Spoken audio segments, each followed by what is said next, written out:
This is Duke University.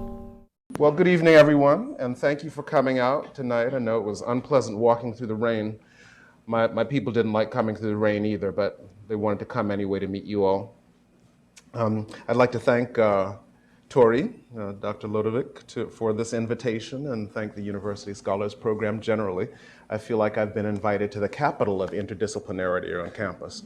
I'm not aware that there is any other unit on campus where people are deliberately brought together across all disciplines and at all levels of the student hierarchy. So you're the future of interdisciplinarity, and I'm very proud to be able to address you and hope that I'm able to say some things that are useful to you.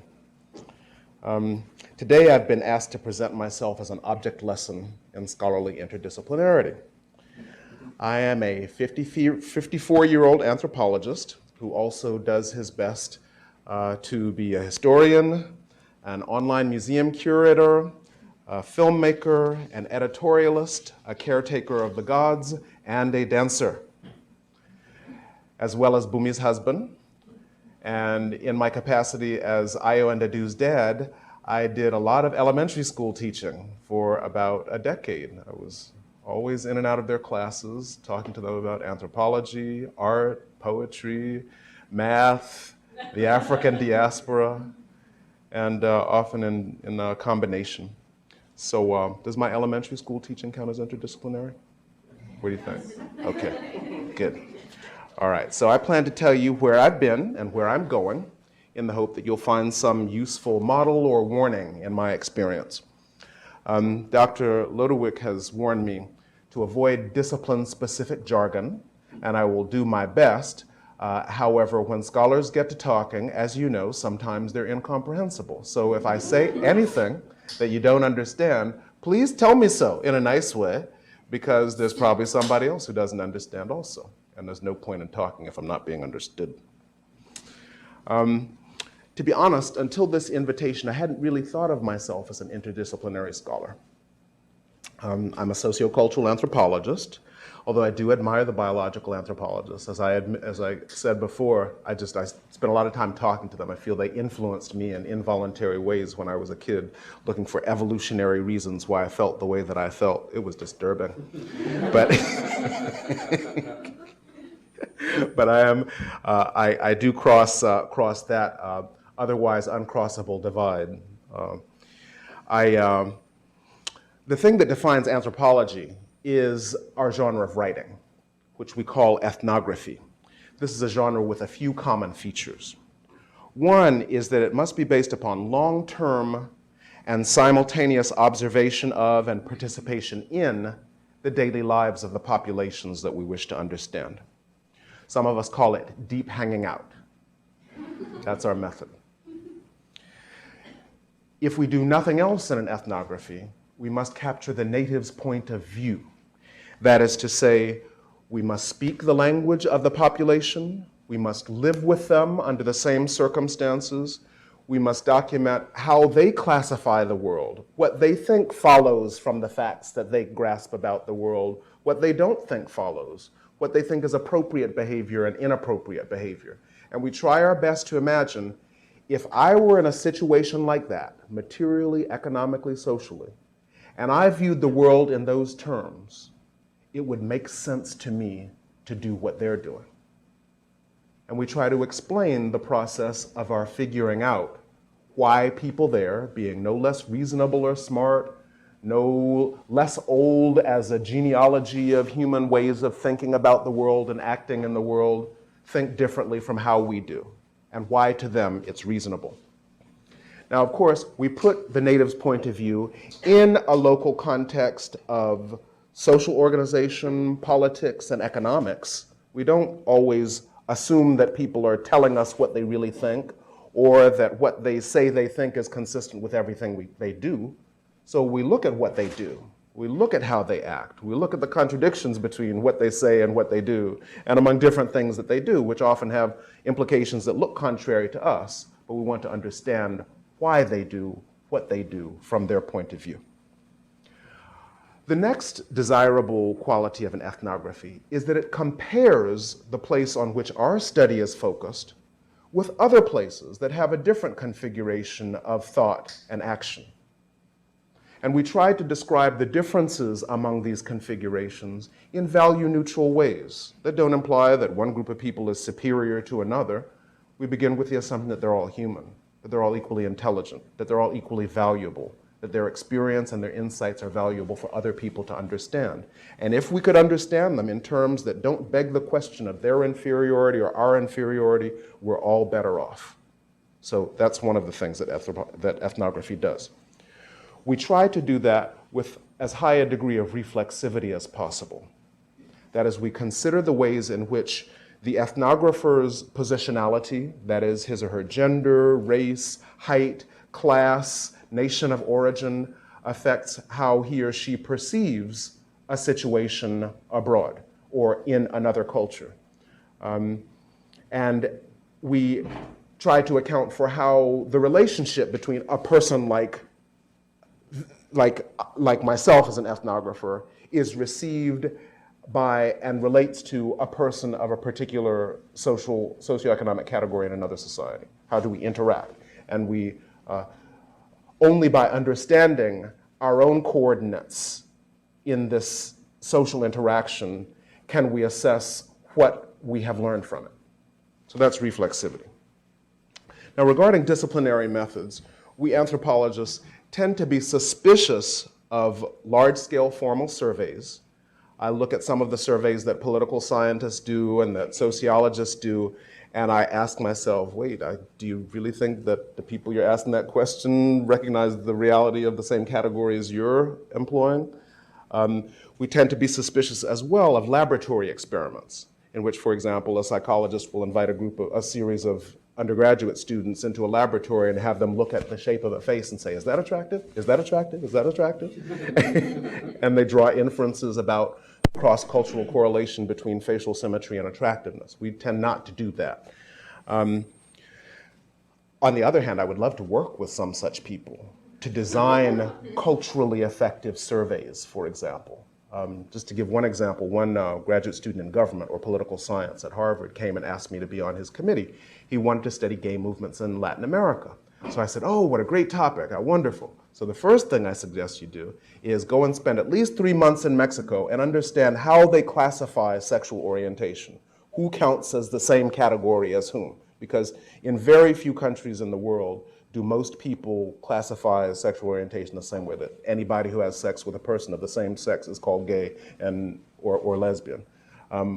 Very often in the Middle East and Latin America, at least among working class people, as long as a guy sticks it in, he's not considered gay. It's the passive party who's considered gay. So go to Cuba and figure out what their local vocabulary of sexual orientation is. Go to Mexico, go to Brazil, spend at least 7 months, 3 months. And there are multiple parts of Brazil where matters vary, and there's class variation as well. So assess how people are understanding themselves. Then you can design your surveys that will capture sensitively the types of variation that occur in that society. And every time, I uttered one more sentence, I noticed some of you saying, oh, I don't know.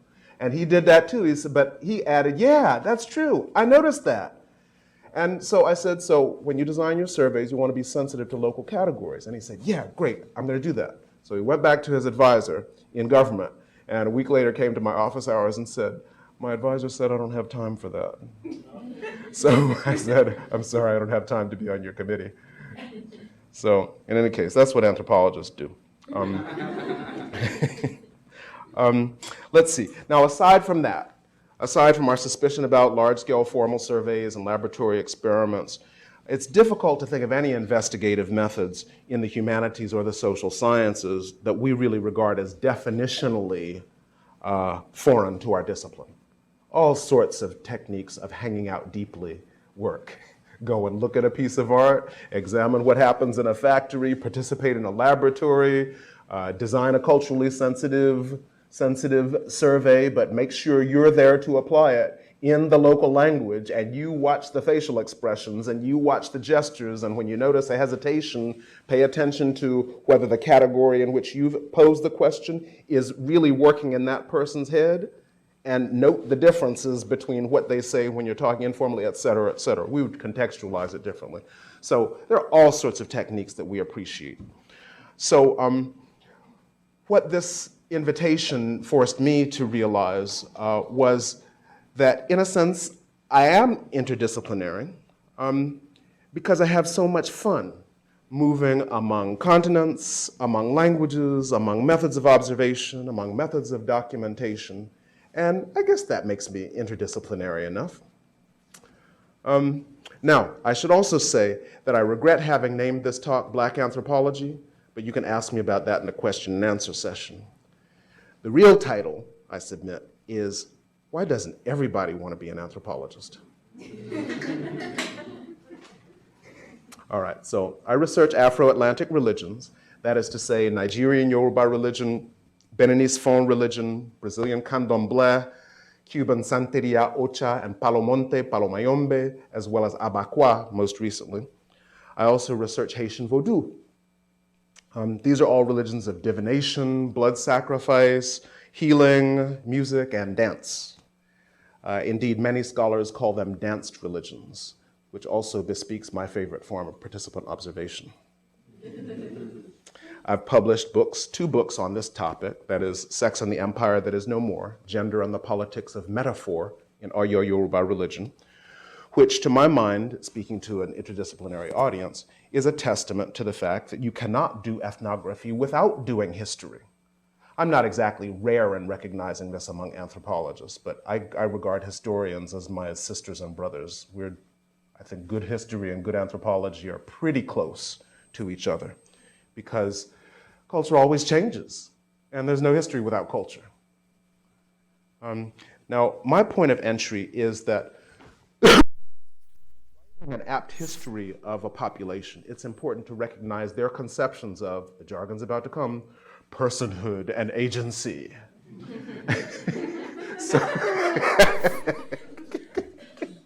So, in some populations, they conceive of classes as agents.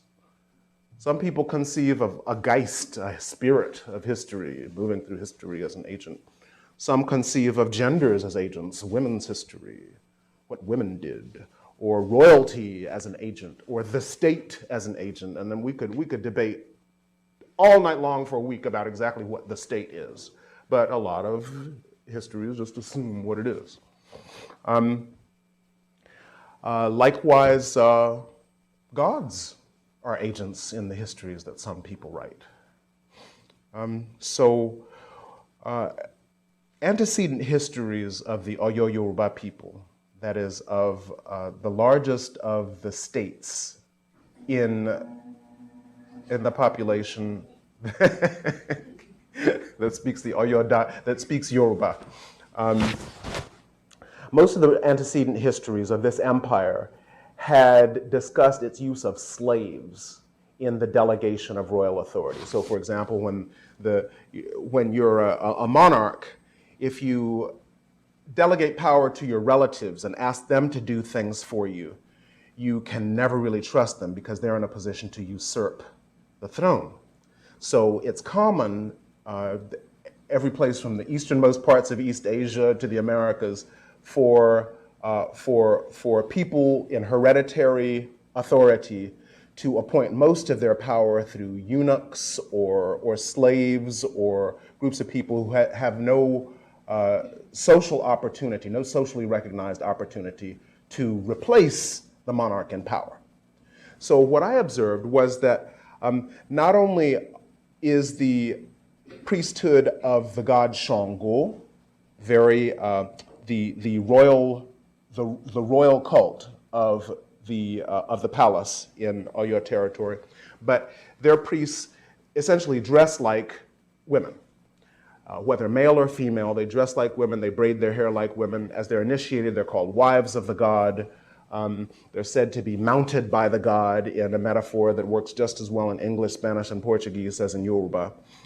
So there's a gendered symbolism of who these delegates are. So if you're using the categories inspired by Western abolitionism, you call these people slaves, but if you're using the categories that local people implement in their ritual and the dress of these populations, you would call them wives. They're wives of the god. So wives of the god. And the delegates of the king, him or herself, is initiated in a fashion that is that literally reports that he or she has married the god. He too is a wife of the god, or she is the wife of the god. And likewise, the people to whom the monarch delegates authority are dressed as wives, and sometimes, you know, there are stories written by colonial visitors that report that a wife of the king, who was actually a man, was making a lot of trouble in the marketplace as he was trying to collect taxes, that sort of thing. So recognizing local categories of personhood and agency is important in writing the history of any given population. So in this book, I argue that two ritual complexes enjoy different levels of prominence in alternating phases of Yoruba history.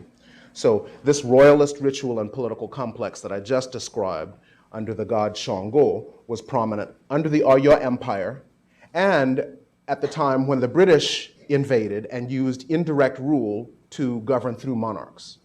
But there was a period of civil wars in between when the most prominent political authorities were non-royal or plebeian military officers. And the religion that they most often adhered to was the cult of Ogun, the god of war, iron, metal, and very few of his priests are women.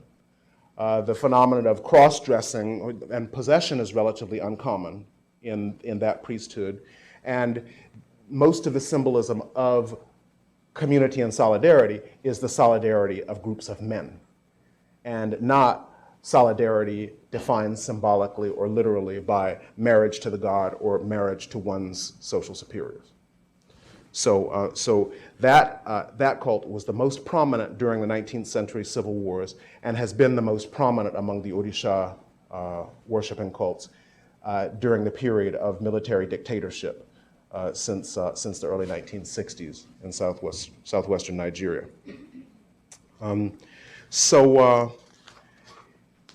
Let's see. So at every stage in this research, I used archives and several generations of transcribed oral histories to demonstrate the truth of this interpretation. My second book, Black Atlantic Religion, Tradition, Transnationalism, and Matriarchy in the Brazilian Candomblé, is about a historically related religion practiced in Brazil. Many people who are now called Yoruba, or their ancestors, were kidnapped and taken to Brazil and to Cuba. And they practiced religions worshiping gods that have virtually the same names and are worshipped in highly similar ways. In Cuba, this religion is called Santeria, or Ocha. My wife, by the way, is Yoruba, but she comes from a different region. She comes from the most intellectual region. So in any case, this book, Black Atlantic Religion, not only historicizes Brazilian religion, demonstrating or documenting its changes over time, but also argues that, and here comes the jargon, a rhizomatic view of history is more effective at explaining how this religion developed than an arborescent one. Don't worry, I'll explain those terms in a minute.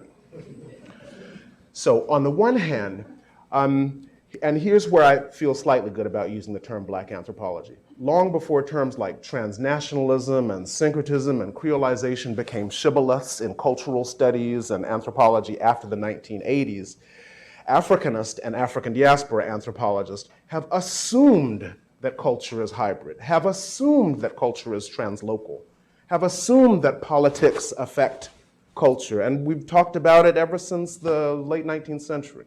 It was obvious to us. But Melville J. Herskovits was not always very sophisticated in his handling of translocalism. So, for example, he argued that, that certain aspects of African culture survived in the Americas or were retained in the Americas, as, even as they were syncretized with Western practices, that is, blended with the cult of the Roman Catholic saints, for example. He used the term diaspora, which has prevailed in our field. And diaspora literally means the dissemination of seeds. So the seeds come from one place, they're thrown another place, and then a new plant grows over there. So these are arborescent metaphors relating to trees. It's a common notion of history. Nation states imagine they have roots in the deep past, and those roots grow up and have produced various transformations, and voila, here's the modern German people, or here's the modern American people. And so it's assumed that the entity, and this is again a conception of personhood and agency, the entity is like a tree. It's a discrete, walled-off thing with a finite number of roots and a broadening set of branches. There might be other metaphors that are more effective. When one thinks about the genealogy of cultures, why would one assume that the roots are narrower than the branches? Influences are flowing all over the place in any of these supposedly isolated nation states or kingdoms. I mean, transnational forces like Islam and socialism and capitalism have been flying around for hundreds of years, and there was never a time when enormous translocal forces were not affecting any given unit that conceived of itself as a people, a state, a family, or a tribe. Never. So Deleuze and Guattari, who are, what are they, literary historians, philosophers, propose that in the place of arborescent metaphors, we think of culture as like the roots of grass systems. Like, you know, in the grass out on the quad on West Campus, or a sugarcane field, because sugarcane's a kind of grass, the roots move out laterally. They're in a web and a net that goes all over the place. And if you put pesticides on one end of the field, it'll kill the grass or the sugar on the other end of the field too, because there's a lot of lateral flow among seemingly discrete plants. So that's an alternative metaphor that they proposed in the discussion of the history of any given social unit. The rhizomatic metaphor helps alert us to something that was going on on the Atlantic Ocean as well. Everybody knows about the triangular trade, but in particular, not only were West African captives taken to Bahia in northeastern Brazil and to Cuba, and not only did they preserve many practices and continue practicing them, but a number of hundreds of free merchants and pilgrims traveled back and forth between West Africa and Brazil from the early 19th century until World War I. They would take products from Brazil, like salted meat and tobacco and rum, and sell them in West Africa, and they would collect products in West Africa and sell them in Brazil. And on each end, they could add to the value of their merchandise by claiming, this is really authentically Brazilian stuff we're selling to you these Lagotians. So they would mime their Brazilianness, their Westernness, their being from the white man's country. And then when they would get back to Brazil, they would talk about how purely African they were, and therefore how purely African their products are, and how they're imported. That works in US discourse too. Anything you call imported looks really prestigious. An imported French suit, oh, must be sophisticated. So these populations, as they were returning, a number of these populations, Afro-Cubans returning to Lagos, Afro-Brazilians returning to Lagos, along with Sierra Leoneans, these were captive enslaved people who were rescued, settled, educated in Western ways by African-American, German, and British missionaries in Freetown. They returned to Lagos, and all of these people played a very active role in forming the identity that we call Yoruba today. Before they translated the Bible into a hybrid language that was called Yoruba, nobody called themselves Yoruba in that region of the world. The Oyo kingdom had been called Yariba by the Hausa people, but they didn't even call themselves that. However, as missionary Samuel Ajayi Crowther, who was an African man in close contact with these migrant populations, thought, look, we need to write a Bible that will be comprehensible by all of these related populations. And so he created a hybrid language that he preached in, he wrote a dictionary in, he wrote a Bible in, and that became the first emblem of the social unity of all of these populations that had previously belonged to at least 20 different polities, kingdoms, and chiefdoms. So in any case, so in this way, returnees from West Africa deeply influenced an ethnic identity, from Latin America, deeply influenced a West African identity. Much of the architecture that's now regarded as traditionally Yoruba is Brazilian architecture. There are buildings built in the Brazilian style owned by elite people all over what's now Yoruba land. and because so many builders had returned from Brazil. Likewise, in the late 1900s, in the 1890s, these highly westernized populations of returnees from Sierra Leone, from Brazil, from Cuba, had been active participants in the British colonial project. They were protected by the British occupiers of Lagos at the time of the slave trade. They were protected from being re-enslaved. Their property was safe, and they participated as missionaries, clerks, builders for the British. But then as British tropical medicine improved and more Europeans could settle in West Africa, they always put the European-born in higher social positions, paid them more money, and made them the supervisors of these highly educated West Africans who considered themselves Black Englishmen. And so in the 1890s, a literary movement emerged that suddenly dignified their distinctive African heritage in the name of Yoruba-ness. And they wrote king's lists, and histories that number one, presumed the unity of the population called Yoruba, and number two, dignified them in the same terms that British historians had dignified their own history. We are not inferior to you, British people, rather we are a superior type of African. And I don't want to call it propaganda. I don't think anybody's superior to anybody, but this very extensive literary tradition that they created in the 1890s made it back to Latin America with the travelers. And some of these travelers were the tutors to the people who established Afro-Brazilian studies and Afro-Cuban studies. That is Raimundo Nina Rodrigues and Fernando Ortiz, respectively, in Brazil and Cuba. And these people wrote and cited these books and cited these documents about the superiority of the Yoruba people. And one of the consequences was that if any African religion was going to be tolerated, or any African-inspired religion was going to be tolerated in Cuba or Brazil, the first one was going to be the Yoruba-related ones, because it had been established in writing and under the authority of these founders of Afro-Brazilian and Afro-Cuban studies that this was a superior civilized religion. Thank you. Yes? So I know a lot of slaves were not allowed to read. Mm-hmm. So how was that information distributed? Did they have people who traveled? Well, first, the U.S. is peculiar. Outlawing the teaching of reading was a peculiarly U.S. phenomenon. I don't think it was even the law in the English colonies in the Caribbean, but it's just so different. This is maybe it'll bog your mind. You know, like about to my understanding, 6% of African Americans were free at the time of the Civil War in the United States. 2/3 of Afro-Brazilians were free at the time of their final abolition. And Cuba has similar statistics. You know, here's another, like, what's the word, punch in the gut. A lot of them owned slaves. That was a major, assumed normal mode of investment. You bought another human being before you bought land, because human beings were the most valuable things around. They tell the fib in the US that slavery was bound for dissolution because it was an inefficient money-losing proposition in the United States. It's a lie.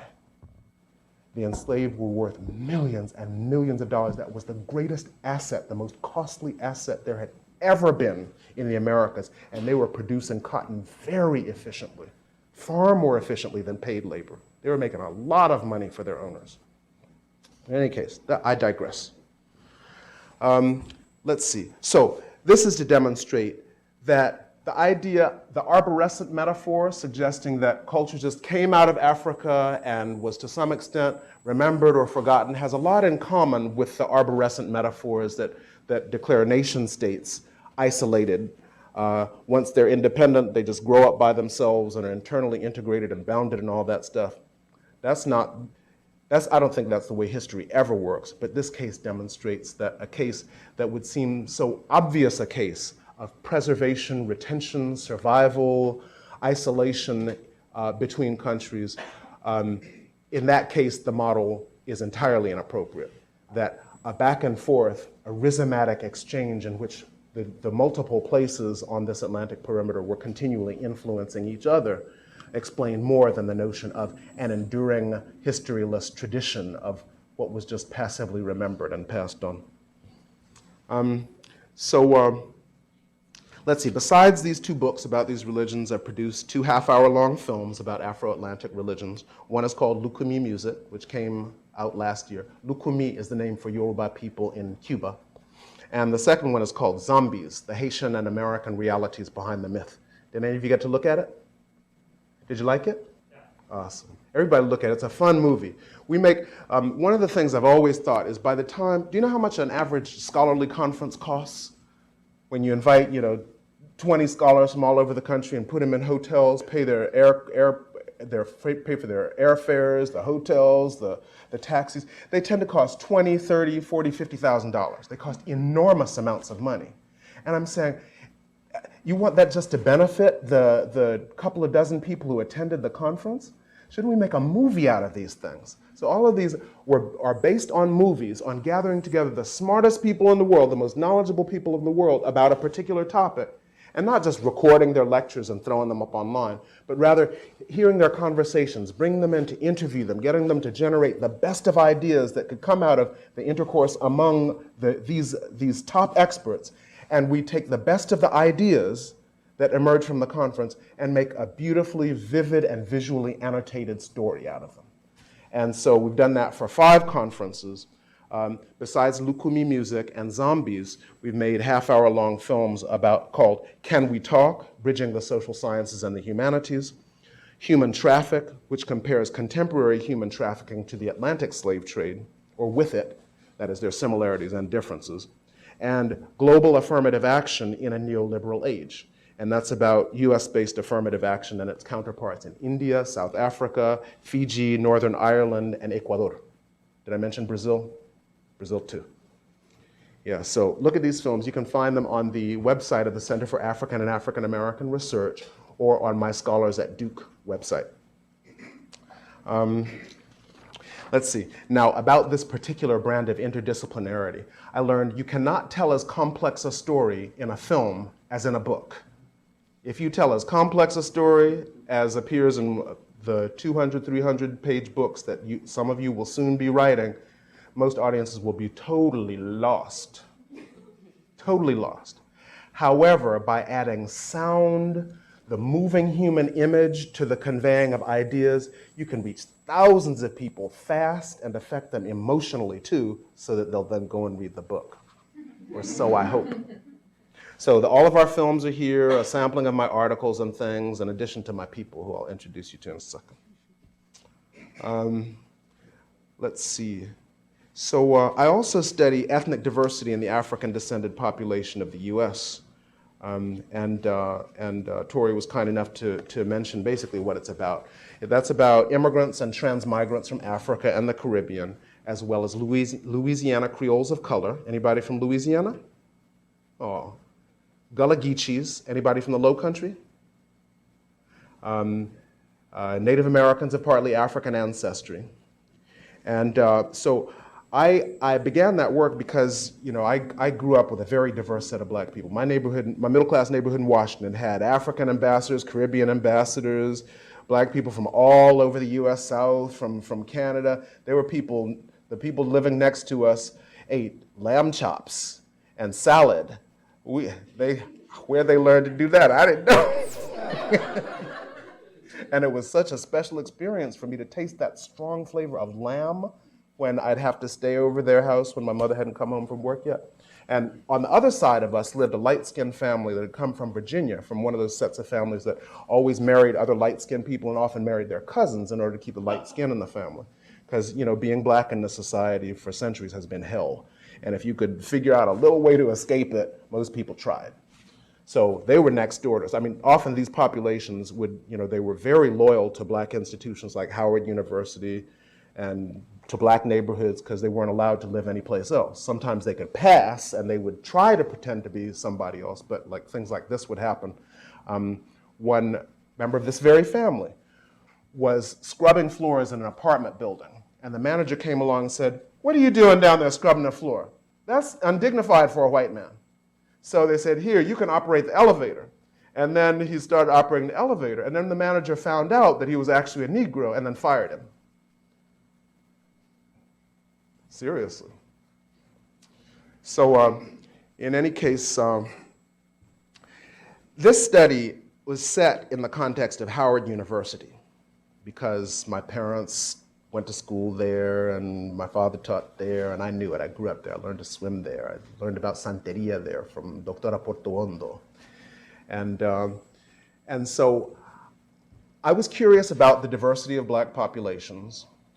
I was also aware of an emerging literature that suggested that Caribbean immigrants felt superior to African Americans, to put it concretely. And I had had all sorts of Caribbean friends. I dated a Caribbean one before I actually found the love of my life while I was at Harvard and as an undergraduate. And I just called her up, as I was reading this literature. I said, Hope, did you ever feel particularly different from me culturally? And I just thought the answer was obviously no, because living in New York City, she always knew the latest, hottest African-American music before I did, the latest, hottest dances, the latest, hottest sartorial fashions. She had introduced me to Prince, and the artist formerly known as Prince. And so I asked her this question with the implication that the answer was obviously no. And you know what she said? Completely different from you. And I thought we were almost the same person. Her father was a doctor, my father was a doctor. Her mother was a nurse, my mother was a psychologist. Her parents had never married, my parents were divorced. She was ambivalent about her father, I was ambivalent about my father. I thought, this is just a New York version of black people. But nope. So I figured at Howard University, where the most ambitious black people from all over the country and all over the world are sending people, and these are all, sophisticated, educationally oriented, middle-class people, this effect will be, I've forgotten what the statistics say, but statisticians say, but it would be nullified or it would be erased. Who knows the word for that?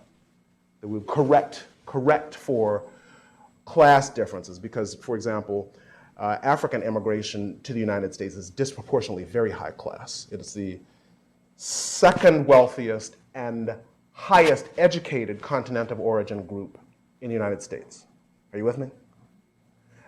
Caribbean immigration also disproportionately favors professional people. So, if we're at Howard University where, everybody's alike in class and aspiration and educational orientation, we wouldn't see this effect of, oh, we're better than you African Americans. Because, I just believed, I knew racial classificatory systems were different all over the world. But the one-drop rule that prevails in the US was a very effective fiction in the service of the civil rights movement. Have I gone too fast? There's something called the one-drop rule in the United States. That is to say, if you have one African ancestor, or it is conceivable that you had one African ancestor, you're black, period. In Cuba, nobody thinks that way. A mulatto is as different from a black person as he or she is from a white person. And when President Obama was winning the election, my Brazilian friends said to me, I hear a black man is running for president. And then they see a picture of President Obama, and they'd say, "É negro? Is he black?" So that's the one-drop rule. I thought every population that came to the United States, that came from places in the Caribbean where everybody considered himself a little higher than somebody else because they were a little lighter skinned, or people in Nigeria who never even thought of themselves as black, because everybody's black there. Or people in Brazil where, they have this like hundreds of different little micro categories of combination of hair texture, skin color, nose shape, whether you have freckles. I mean, they just have hundreds of little different differentiations. But if they're showing respect for you, they bump you up the spectrum from African to European. But if they feel love for you, they bump you way down.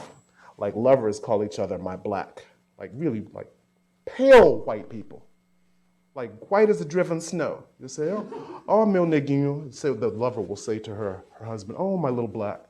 And the husband will say back, oh, minha pretinha. Oh, my little black woman. So it's all messy there. Everything's neat here. I thought when people got here, it would become neat for them too. We'd all join the same army. Nope. What I discovered at Howard was a phenomenon that I named ethnological schadenfreude. The tendency of marginalized populations, especially ones that can imagine themselves not being at the bottom of the hierarchy, saying to the people at the top, no, don't oppress me, don't discriminate against me. I'm not the one who deserves to be discriminated against, it's them. And That's the psychological dynamic and sometimes material strategy that I see in many ethnic identities. I think normatively, ethnic identities are an effort to escape last place, to say, no, we're not simply inferior versions of you all. We're a distinctive thing, but we're better than those people. And we're in many ways like you. Yes? That just reminds me of, the way southern states usually refer to each other in terms of educational rankings and goods. Yeah, but of course North Carolina is superior. Not Mississippi or Alabama. No, but Virginians, the people, some Virginian descended people in Washington were explaining to me why things had gone down so much in Washington, D.C. And I said, why? They said, it's because of all those North Carolinians. Things were much better before they got here. They were just, they drink publicly. They just, oh my God. Virginians and South Carolinians think they're superior to North Carolinians, typically. Yes? So I have a question. How much of this sort of condescending hierarchization of Caribbean, American, Black is related to colonial systems in the Caribbean, right? So I mean, I'm more familiar with the Francophone Caribbean, and when France was still in the business of colonizing Africa, it would send its Caribbean, Black Caribbeans over to Central African Republic. To Equatorial Africa, which is where Central African Republic is, and they refer to them as évolué. So Evolved, right? It's really horrible, like vis-a-vis the Africans. Yeah, and they still talk that way in France. The Antillians like to say they're more evolved than the French people. Right. So. And by contrast, let's see, I think African immigrants in Britain like to distance themselves from the Caribbeans because there's some presumption that they're somehow superior to the Caribbeans. Well, and this isn't just among Black people. I think this is universal in ethnic identities. But the special colonial thing that I think happens in Britain is not so much that Caribbean Black people were sent to rule African Americans, but rather that Britain is an avowedly class stratified society. It's just a normal idiom of human interaction to establish your class superiority to other people. In the United States, we pretend really hard that we're all equal. Like 90% of you in this room will think, oh, class doesn't make a difference in the university. No, maybe 60% of you. We're all alike. But poor kids tend to be extremely aware of who, and they are immediately articulate about who's wearing what and what they can't afford and who's going on what ski trip and who's got the cars. And after the upper middle class kids, after they stop spouting ideology about how we're all alike and everybody has the same opportunities, if you ask them, oh, have you ever felt marginalized? Then they start talking about how they couldn't afford to go to Vail, they had to go to New Hampshire, so yes. What you're describing of the different nationalities kind of having different view on status, Yeah. I think that appears a little bit in East Asian countries as well. I didn't grow up there, but just from my few friends who have, I've seen it's kind of interesting because people from Taiwan and Hong Kong will call them Taiwanese or call themselves Taiwanese or Hong Kongese. Yeah. And the mainland Chinese will say, oh, they're just Chinese. Exactly. And it's also, I think, an effort to differentiate themselves because the cultures are very different. Exactly. But And because of the fear of political domination by the mainland too, right? Yeah, thank you. Yeah, these are, yes. Talking about this sort of cross-cutting interflow of influences, I was talking to a Nigerian student who was studying here too, and was going back to Nigeria since he graduated, and he had a lot of frustrations with the Black community, or the African American community here in Durham, because he felt that they were like purposely shunning him, or sort of like keeping him at a distance. Yeah. And he felt that they should have had a much more, like a more open arm bond with him as a fellow Black man. And I was curious if you Interesting. any views on, or opinion on how the sort of stratification, especially with regards to new arriving African immigrants or African students, and how that has affected their view of Pan-African identity or opinions about the African American community when they Yeah, it's a complex question. The let's see. I think it probably depends on where they entered the United States. There are certain settings in which they're going to get a lot of competition from African Americans, like, North Carolina has a very, or at least the Research Triangle has a very substantial black middle class population.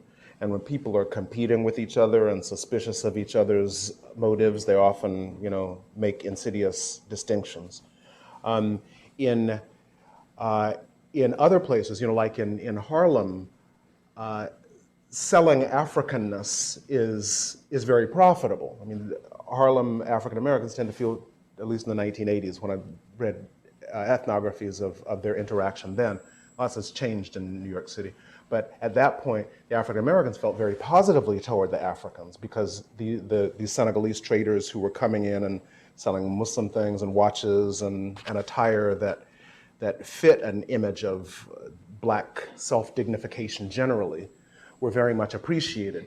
But at a point, I think it wasn't Mayor Dinkins, I think it was another mayor who closed a section of a sort of shopping mall in Harlem where the Muridia, these Senegalese men, were selling their things. And so these African merchants interpreted it as an assault and an effort to marginalize the Africans, which they blamed on the African Americans, who were not powerless in Harlem by any means. But who made those decisions is just not clear. But there was a suspicion that African Americans were responsible. So this book, by the way, was also about the university. I was studying in the context of the university, and anthropologists always have to contextualize, so I had to figure out a lot about the university. And one thing I figured out about universities is that even though we have the word universe in our title, we're not universal. Most universities are very parochial. Like, they were founded to educate the people of a particular state, a particular country, a particular city, a particular gender, a particular race, and often in response to the fact that there used to be a metropolis from which they were ruled, and they wanted instead to cultivate their own pastors and their own administrators to take the place of those foreign dominating populations. Also, the university articulates visions of who we North Carolinians are, or who we women are, or who we Indians are, or who we black people are, in an effort to dignify the populations that they're going to lead in relation to the previous rulers, whose forms of knowledge and whose forms of culture were taken for granted as normal and required for a dignified person. So universities often are the headquarters of articulating a vision of what is valid and distinctive about the jurisdiction or the gender or the disability group or the race that they were founded to serve. Likewise, since the 19th century, the university has increasingly become the place where people with relatively little social capital, that is, without the class connections to march into daddy's business and take over as the manager, or to march into the Wall Street law firm that mom called up where they got to get them a job. The universities are the place where people lacking in such social capital use education and grades and studying hard in order that somebody else already had. So we still have a little bit of that somebody else who already had, often in the fraternities. But most of the rest of us are feeling terribly lacking in social capital, feeling that, oh my God, those people in the fraternities, they're so cool, but I need to study hard and I feel inferior and I need to get ahead. And so universities are worlds of the stigmatized. Universities and the culture we generate, I think in a way that influences the kind of knowledge that we generate, are worlds of the stigmatized, trying to create a literally defined world to justify ourselves and to authorize ourselves in a world that doubts us. So that was one of the upshots of stigma and culture, last place anxiety in Black America.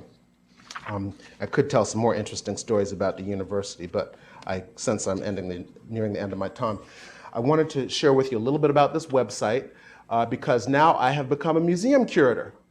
Let's see, how do I get back home? Let's see, religions, art home, yeah.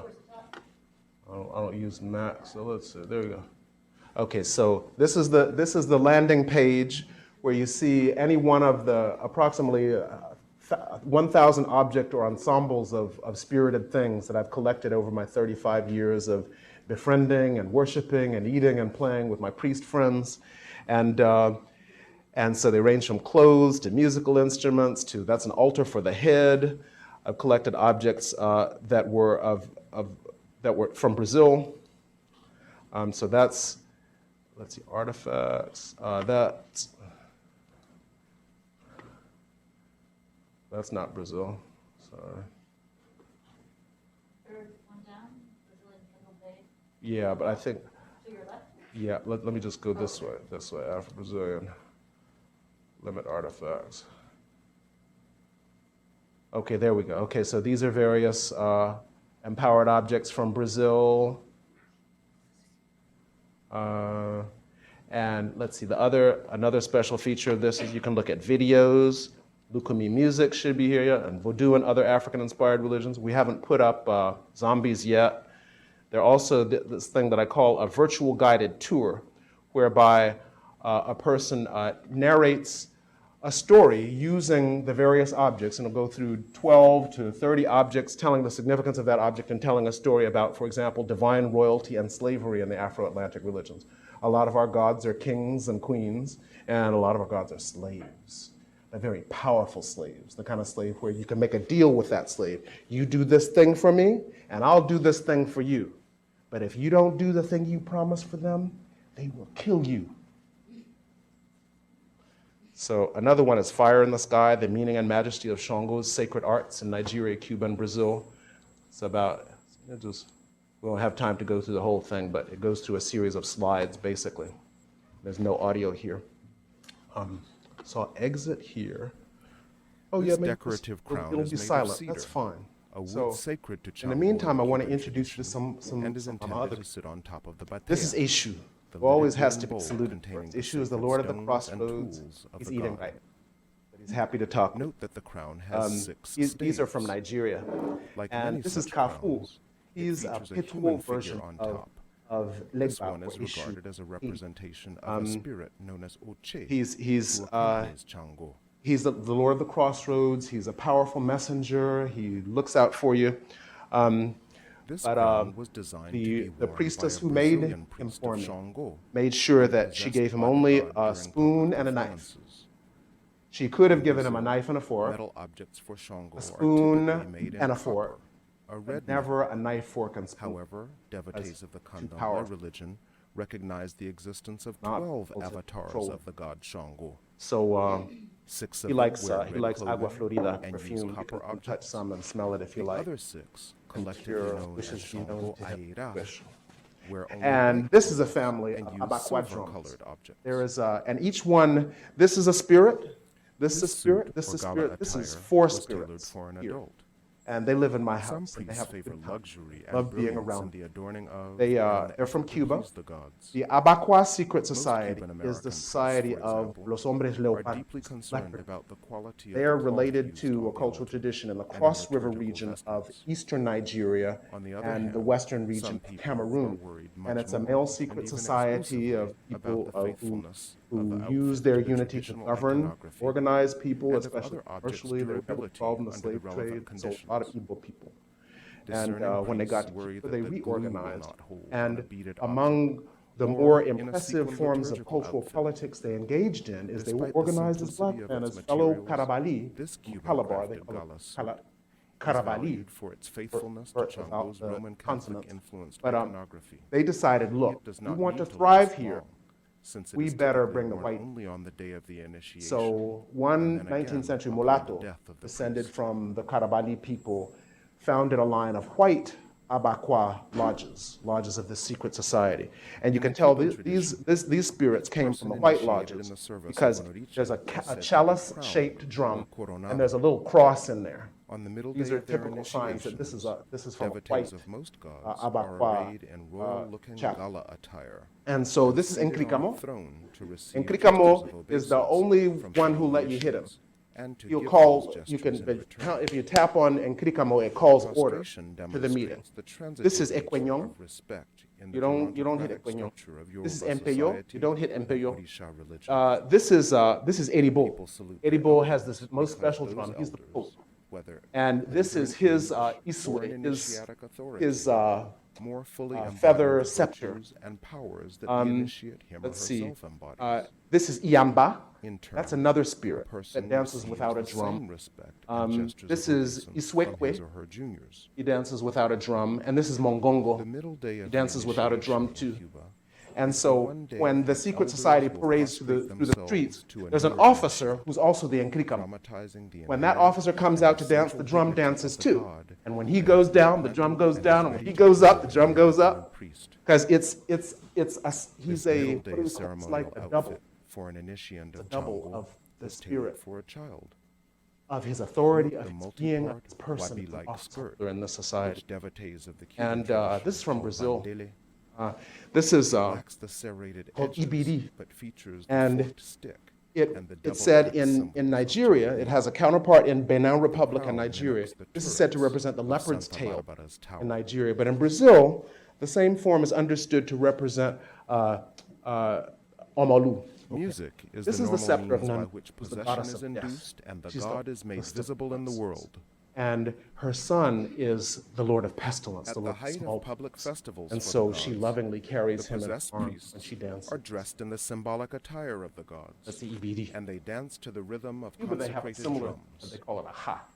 In this Cuban-inspired lithograph by Jorge Ballina, a Let's possessed see. recent initiate of Chango So, is shown dancing with a this is the possessed subject of priestess this of the exhibition, goddess of this fresh online water, exhibition, Ochun. these sacred objects. They There's dance going to to be a the brick and rhythm mortar of a exhibition batajo. starting in September 2017 at the University This of Vermont. miniature I'm in plastic Museum of Art. molded statue You're first. represents a So that's possession another aspect priestess of my, Chango. my interdisciplinarity. It The next illustrates the is that prominence of I Orisha-related tend to write themes in editorials. Brazilian When popular things culture happen to me, and tourism. I write about what happened.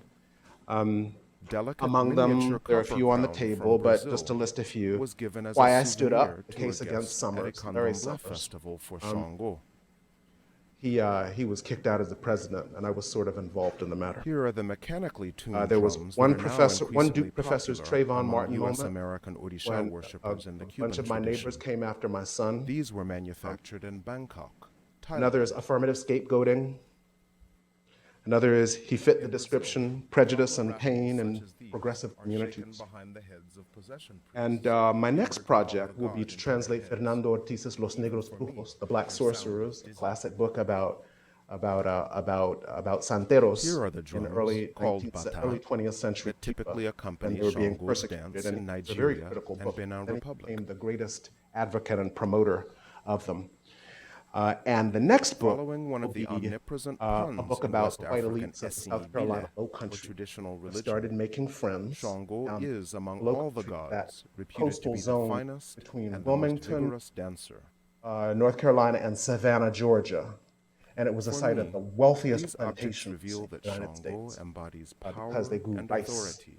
Africans grew the rice with African technology. and its Europeans offensive didn't know, modalities. and they made these people the richest. He shows that in the America. protector is also a source of danger. Beautiful mansions and call them plantations. And Shango to this very shows day, what it's like build to be houses so and powerful hotels and things that you called never need to plantations, ingratiate yourself which I to think anybody. more or less intentionally, they know the black people are He not gonna. illustrates the virtues and the dangers And, of being able to break the rules So this and book is not not going to be an have to ask editorial. permission. It's going to be an ethnography. I plan to He make also friends shows that and passion, write, of course, in a anger, carefully and contextualized enjoyment way can go together, about what they think as in makeup and sets. why in the context of Unlike the Old Testament the mythology rise of Yahweh, African Americans, or the at least sacred the stories rise of in chivalry profile of and African youth Americans and the and warn uprising of that it is uneducated poor possible white. for a god, And they have very and ambivalent even feelings for his about or this her most phenomenon. obedient followers. I'm going to call this book "Make America Great Again." The sacred also embody a set of values White and supremacy in the rights in their 21st aesthetic century. form. And any So given altar the story of my reveals a interdisciplinarity politics is of incomplete identity without among the dance. priests. So I'm going to end this talk with a little Are we bit of corporal Africans code switching. or a new I want world to show you the hybrid? dance for Yemoja from Does the Nigeria. greater virtue lie in obedience to tradition She flows like the river. She's the goddess of the river. or to a personal sense She's of always very distinction? cool, like that. Okay, Is it and then there's luxury Yonvalu or from simplicity Haiti. and It's sincerity it's that the, god the finds dance. most appealing? It's typical of the Rada gods, the Is it cool, more reasonable to sophisticated royal invest in gods. the low And the cost highest and of them is the lightweight snake god. materials of Asian industry, or in costly, heavyweight fixtures handcrafted in the African diaspora that will mount and dismount easily, as well as resist rust, bloodstains, and the effects of That's blood Yonvalu. acidity? And The style of any let's see, given priest's Oshasi. paraphernalia. Okay, so you're gonna have to salute reveals the Oshasi for me. region Okay, and Aro, time say it for me. period in which he or she was initiated. He's the lord of the The hunt. seriousness of So his he or always her has a long-term bow and arrow. investment in the religion, and the wealth and devotion of his or her That's Oshasi. gift-giving followers. He's my favorite dancer. And there's Shangu's Iansan from character Brazil. She's demonstrates the goddess that of we wind live and in an storm. imperfect universe and an So imperfect society, when you're honoring them, full of or potential. when they enter a person's body, The that's fact how they that dance. Shango is one of They many hug you gods too. It feels also real nice. demonstrates that the And universe is full of there's diverse Chango. people This is a Cuban and dance. diverse I have to say, forces, Kawo, Kawo, and that balance is both more valuable and more achievable than its purity or perfection. That's Chango. So that's it. Cuban-inspired America is made from the shell of an aquatic turtle known as the painted slider. Nigerian, Beninese, and Brazilian priests What do you have to tend say? to associate the questions? tortoise, a symbol of armor-like protection Wanna and dance? long life, with Shango. Yeah. Cubans and Cuban Americans, however, employ the We more could do that. easily accessible Maybe that's what I'll painted do next- slider next in the same semester. ritual function. I'm teaching, oh, Beaded Black gods and maracas kings, of this sort are used priests to and salute practices of the Shango at his Afro-Atlantic religions. Cuban-inspired altars. And if you want, I'll include some dance The classes beautiful in it. netted beading on this And I'm also one teaching a makes course it on white distinctive. supremacy. Yes. Religion is an attitude toward the world, a proposal about what matters, about how it is structured, and about how one should act within the structure Well, of what matters. Let's see. Food I is think it's usually intolerance and ignorance personified as normal. in divine beings, That's just what dramatized in ritual, But and made constantly when we visible talk to each in other the and form we of teach our temples children and their to interior think design, very carefully about how they like to be monuments, treated, scepters, if statues, we allow them to recognize, yeah, I sacred understand there's often clothing, a temptation to be and so mean forth. and angry, but stop According to the before you do Reverend something Samuel mean. Johnson's The Think History how of you the would feel if Yorubas, somebody did it to you. Shango was And the if we- third if ruler we of the throughout Oyo our lives, we Kingdom, try really which hard would to one think day that way, become the largest I think we can get empire over it, among the I ancestors hope of I'm wrong, today's Yoruba but I people. kind of think that's the normal way for people to be. It included much of what is now And southwestern especially Nigeria competitive contexts, and parts of the when Republic of struggling Benin. over some kind of resource, In time, people tend Shango to became the figure out tutelary god of the excuses to empire, declare each and other he was hero or credited with the unworthy. power to breathe And fire I think it's and to normal. hurl Find lightning some in the form of secure- thunderstones from the Am I sky. telling the truth? As the empire collapsed in the early 19th century, his worshippers were Far scattered more to than Brazil, tolerance. I mean, Cuba, and everybody's Trinidad and Tobago. I mean, even people in the same culture, same 20th class, same century family, immigration, they're different and from each other. especially the aftermath And of the Cuban Revolution of I don't know how to 1959, make the magic happen. turned but the Miami and it's New York potentially metropolitan areas interesting. into international But capitals some of his people worship. are more threatened than interested. His names vary. I mean, but I guess Shango one of the roots in Nigeria, of my tolerance and interest in Shango different from me. in Like Brazil, one of my favorite neighbor is this really Shango white, in Trinidad, and I really like him. Shango in Cuba and its diaspora, He's nice to us. We're nice to him. and Shango And in but the it's- Yoruba I revivalist think it's, village uh, of Oyotunji in South because Carolina. I don't like the pigeonhole that I've been put in Also in by common the among the society. diverse traditions of Shango And worship so, is the salutation the same way I wish someone Kawo would stop Kabiesi and talk to or me Kawo like I'm Kabiesile, here, I try to do that to other people. which William Bascom translates as, "Welcome, we prostrate ourselves before you." And about some of your The knowledge and interpretation of his nicknames Yes. vary from one locale to another. Some call him Jakuta, the stone thrower, and some call him Obakuso, meaning either the king did not hang himself or the king of Koso. Of course it does. Oba Koso may therefore refer to the Yes. capital of Shango Yes. worship in the Oyo Empire, or to the story, perhaps invented amid the rivalry between religions and between Orisha priesthoods, Yes, yes. Stuff like that that. after abusing his magical powers, Shango hanged socialite himself from Nigeria and said that I was disappeared at into the party sky. with an Urobo friend from another ethnic group. She It is said in the she nature of sized it gods up. and She said, symbols alike African that American we never are so understand sexy, them fully. but so irresponsible. We can never exhaust the And I ramifications got of their mad. meaning for us. My Urobo friend laughed. He just thought it was so Of funny. all the West African Yoruba gods, So you're going to have to educate me about the Shango effects of has social inspired media. the I'm not most on widespread I have worship publishing and and the preparing most to teach. prolific But- artistic but tradition. Maybe you can just speak to like In these regards, he is rivaled only by the river goddess Oshun. Just media in general, how does that come into? Shango's sacred Well, my paraphernalia observation is a double-edged are a sword. rich You're another visual generation, so catechism teach me too. about his meaning In the and his majesty. 1970s, when Nigeria had its oil boom and lots of people got On the one television sets, hand, most of the TV Shango shows that they might be imported from the imagined United as a States were about single African Americans. anthropomorphic That's what they like to being watch, and I think it's worshipped in still the multiple case. places. When people are far On the distant other, from each other and The they're not god might be competing over anything, imagined they can as an romanticize each ever-changing other all the stream time. of experiences, But when they get and together symbolic and are interpretations, competing for the same such jobs, that that's he a is different never matter. the same god No matter twice. what ethnic group we're talking about or religious group. But The webs of so symbols the United that States is kind constitute of Shango worship in bipolar in the Nigeria images of black and the people Benin it sends Republic, out. One is these Brazil, super athletes Cuba, and super musicians Trinidad, and the loved and US imitated all over the world. overlap greatly. Others are these monsters. They almost And always so we include don't get this fire, to be human beings lightning, anymore. and But white Americans aren't just human or beings when in we go Yoruba, places either. Edunara. White Americans go to white While Americans. thunderstones resemble store. Neolithic axe Or Africa, heads, people think they're all Yoruba snakes. people and And Orisha worshippers when I go to Europe, believe them to be mostly the the responses material I'm form getting, of the lightning bolt. people say, "Oh, why do which you the god Americans do Shango this and that?" has I'll hurled say, from the "I'm not sky. American. I'm black." They say, "What's the difference?" Thus, Shango's preeminent human-made symbol United States projects the a lot of weapon-like very powerful double axe images all over the world. that West None of them Africans are and particularly Brazilians representative of call the who we are. Oshe. And, It is a and staff the way that we're surrounded by what treated, looks will like a tend to pair reflect. of thunderstones. And anything we do bad, people say, I knew it. In Yoruba, If you're a terms little for loud, double axe sometimes you just laugh and thank out you. loud. And I say, oh, yeah, the same way. yep. Object That's of the happened to same you. form is called an acha, or axe. I have three questions.